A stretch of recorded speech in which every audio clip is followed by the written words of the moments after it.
was locked up, persecuted. Hey peeps, it's your girl Blessydgazadiva and welcome back to the Blessydgazadiva channel.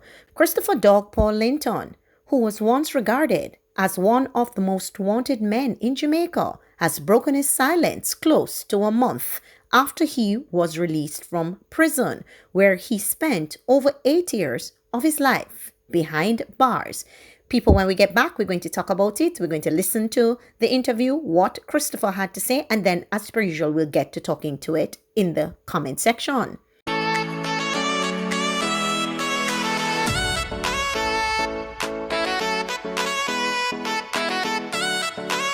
You're not like anyone else. You find the way you are. Did you do this all yourself? A smile ignites the room. Slience up to the time, you know it's Kartel, representing for Blessydgazadiva. Linton, who was in 2013 sentenced to 15 years in prison on charges of shooting with intent and illegal possession of firearm, was freed in April after his conviction was quashed in the Court of Appeal. In his first interview since being released, Linton spoke to Loop News team at an undisclosed location on Wednesday.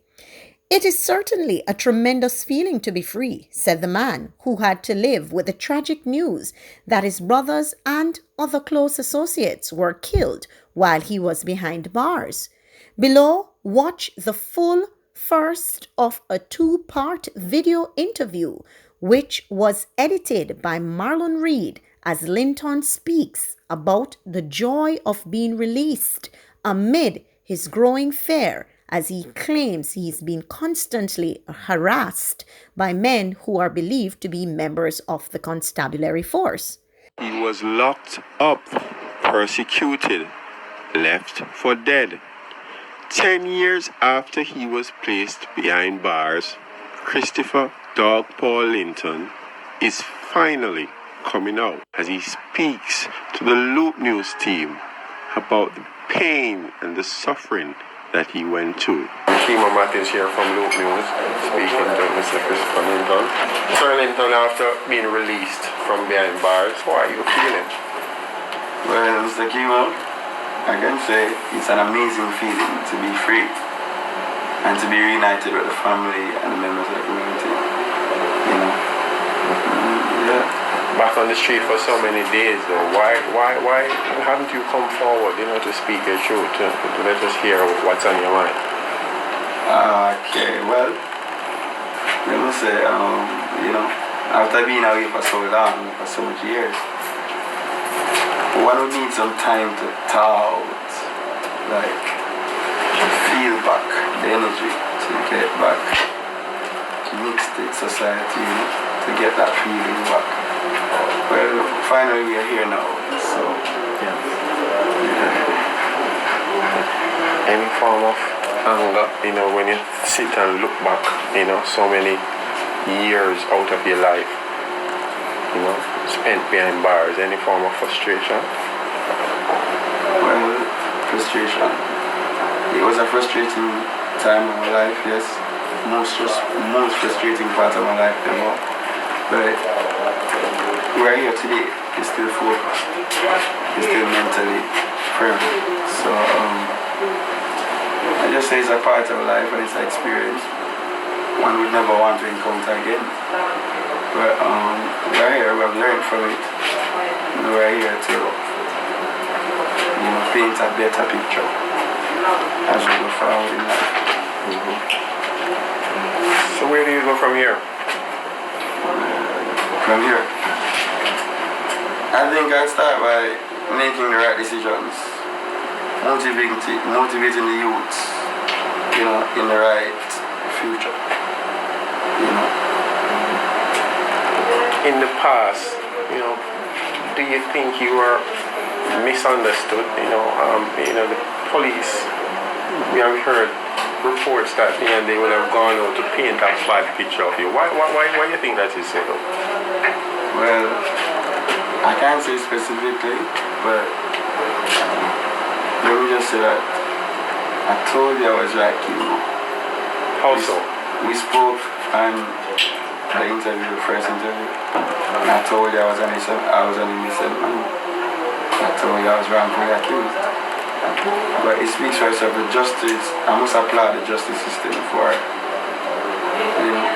their tremendous work in getting it right. I learned that we just here.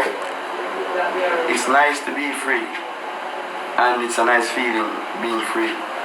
But it's also messed up to be free and still be harassed by the system. When you say harassed, talk to me about that. Harassment comes on like whichever car, they know that affiliates, whichever car that attaches to us, like the vehicles that we are attached to, that I'm attached to, they normally gets pulled over more than once, a lot of times now since I'm home, even with the kids in the vehicle, especially a vehicle that they seize that is being occupied by my baby mother. They traumatize the kids often. They don't know why. I'm now free, and they're still harassing me. Are you afraid though, based on what you're seeing and how they're acting, are you in fear? In fear. At times. At times I'm fearful based on a certain environment or environments that I have to go through at times. I'm fearful that without the presence of, elders or, suitable like elders, I think things will, I'm fearful that in those spaces and times, things could go wrong and will go wrong because I'm still being harassed by the system.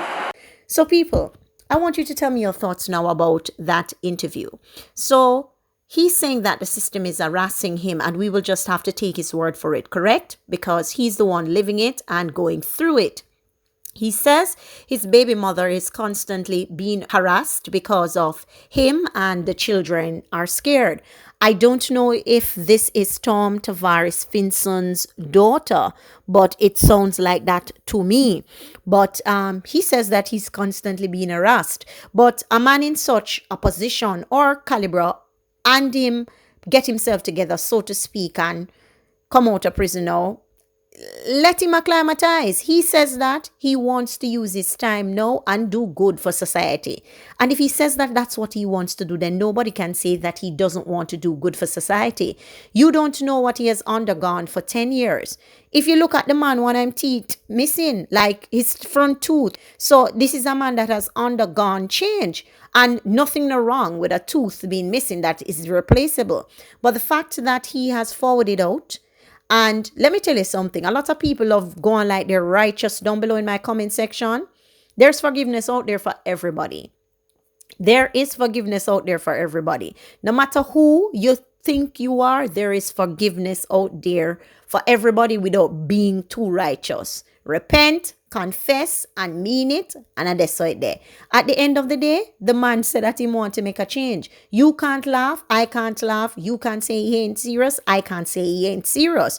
And for those of you who are going to be talking about, oh, yeah, protectant, you sound like a this and so I sound like nothing than a human being that has experienced life with a lot of experiences and a different or myriad amount of people in life that I understand and I know what reality is versus internet badness, because all I know are chatting at the comment section, I'm laugh off on more while because I just internet badness on no. I'm in it or depend that with none of no. Anyway, people, this is a good look that we can get to hear where his mindset is at. Now we just need to see the action. At the end of the day, the man says that he wants to make a change. The police them need to leave him alone. If the law found him not guilty, leave the man alone. So I don't know who next on the slate. Vybz Kartel, my dear. DJ, dancehall curator, dancehall owner, and we can't wait to see that day. One thing I must add though, that Christopher Linton is very intelligent. The way he speaks, the way he articulates himself, the way he listens before responding. I really truly enjoyed this 5 minute. Anyway, tell me your thoughts down below in the comment section. As per usual, we'll have a discussion. If you've not yet subscribed to my channel, please hit the notification bell. And if you've not yet smashed the like button on this video, smash the like button and send this out. I'm out.